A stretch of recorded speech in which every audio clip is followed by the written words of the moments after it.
દરેક competitive એક્ઝામના એક્ઝામિનરનો favourite question એટલે કે કેલેન્ડર. તો એમાં શું હોય છે ચલો જોઈએ છે.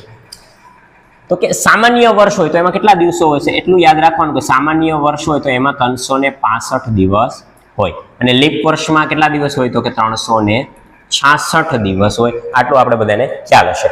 હવે આપણે કેવી રીતે જાણવું કે વર્ષ જે છે લીપ વર્ષ છે કે નહીં? તો શું કરવાનું તો કે વર્ષના છેલ્લા 2 આંકડા જે હોય એને તમારે 4 વડે ભાંગવાના.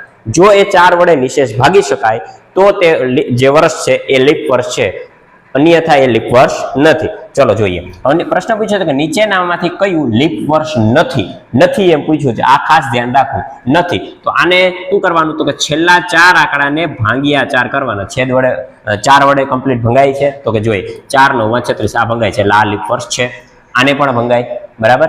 જ્યારે સદી વાળું હોય તો 400 વડે ભાંગો, તો આને 400 વડે ભાંગો તો પણ ભંગાઈ જશે. હવે આ જો 57 ને 4 વડે ભંગાશે તો કે ના સાહેબ, 57 ને 4 વડે ભંગાશે નહીં. એનો મતલબ શું થયો તો કે 1957 જે છે એ લીપ વર્ષ નથી. હવે આગળ જોઈ લ્યો 44 ને તો કે 4 વડે ભંગાશે, 11 ચોક ને 44, એટલા માટે આ લીપ વર્ષ નથી. એટલે શું યાદ રાખવાનું કે જો 4 વડે ભંગાય તો એ લીપ વર્ષ છે અને 4 વડે ના ભંગાય તો એ લીપ વર્ષ નથી. તો આ પ્રશ્ન હવે તમે કમેન્ટમાં જણાવો નીચેનામાંથી કયું લીપ વર્ષ છે, બરાબર. આમાંથી એક વર્ષ એવું છે જે લીપ વર્ષ છે, જે તમારે કમેન્ટમાં જણાવવાનું છે. Thank you.